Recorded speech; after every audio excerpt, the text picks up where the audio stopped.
He thought they had the perfect marriage. 10 years, 2 beautiful kids, a home filled with laughter, or so he thought. The laughter was the first thing that started to feel different. It began subtly.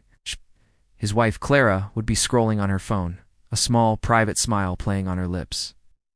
Then came the soft chuckles, quickly stifled when she noticed him looking. He'd ask, "What's so funny?" She'd just shake her head, "Oh, just a silly meme a friend sent." But it happened more and more often. She was laughing at jokes he never heard, smiling at stories he wasn't a part of. It was like she was living in a world parallel to his, one that was clearly much funnier. That was his first warning.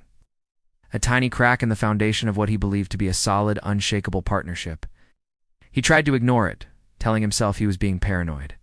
People have private jokes with friends all the time, right? But the feeling of unease grew, a cold knot tightening in his stomach. The distance between them wasn't just physical anymore. It was emotional. She was still there, sitting next to him on the couch. But her mind, her heart, seemed to be somewhere else entirely.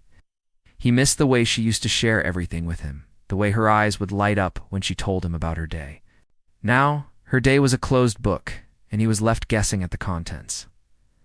The second warning was her phone. It had become an extension of her hand, a digital fortress he couldn't penetrate. It was always face down on the table, always angled away from him. A new password appeared, one he didn't know. "For security," she'd said breezily when he'd asked. But security from whom? From him.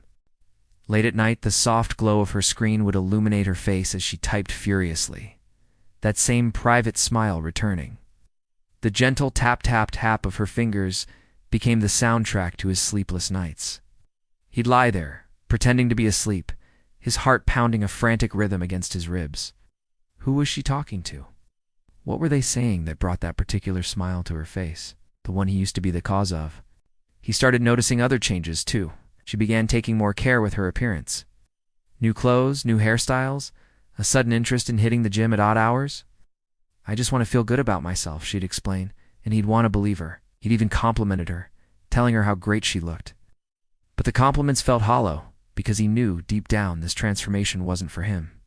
There were girls' nights out that became more frequent, and business trips that stretched over weekends. But when she came home, she smelled of a perfume he didn't recognize, and a detachment that was all too familiar.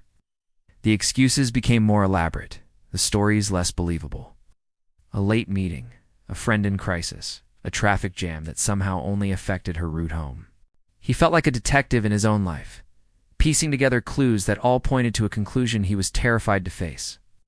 The man who used to believe in trust above all else now found himself checking her social media, scrolling through their shared phone bills, looking for a name that appeared too often.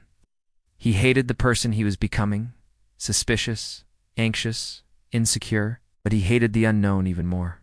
He tried to talk to her, to bridge the ever-widening chasm between them. He'd plan date nights, suggest a weekend away, just the two of them. "Need to reconnect," he'd say, his voice laced with a desperation he couldn't hide. She'd agree, but her enthusiasm was forced. During their dinners, she'd be distracted, her eyes constantly flitting towards her phone.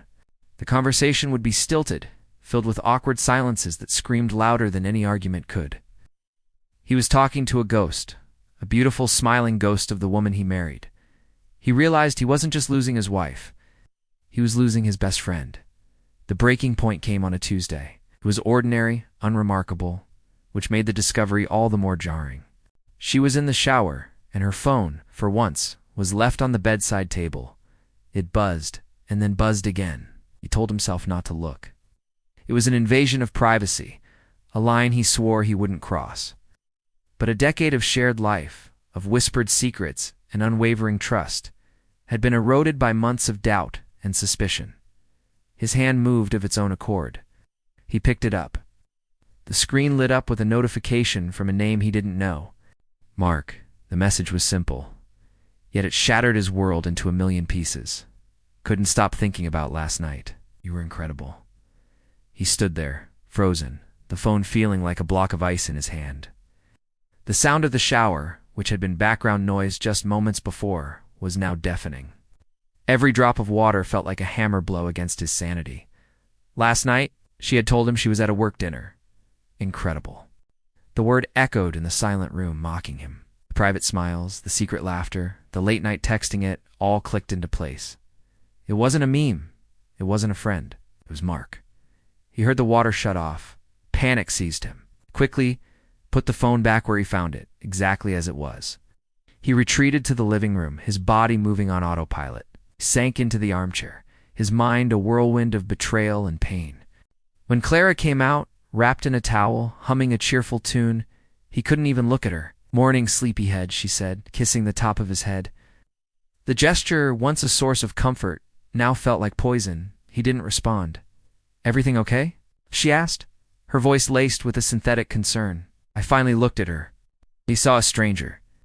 A stranger who had slept in his bed, kissed his children goodnight, and lied to his face with a smile. "Who's Mark?" he asked, his voice barely a whisper, yet it cut through the morning quiet like a knife. The color drained from her face. The cheerful hum died in her throat. The towel suddenly seemed inadequate, and she clutched it tighter, as if to shield herself from his gaze. For the first time in months, she had no quick excuse, no easy lie. The silence stretched, thick and suffocating. In that silence, he got his answer. The jokes he never heard were no longer a mystery. They were tragedies, punchlines to a story where he was the punch-drunk fool. His first warning had been a quiet chuckle. The final confirmation was a deafening silence. The perfect marriage was over, and it ended not with a bang, but with a name. Mark, thank you for watching. If this story resonated with you, please consider liking the video and subscribing to our channel for more content like this. Remember to hit the notification bell so you never miss an update. See you next time.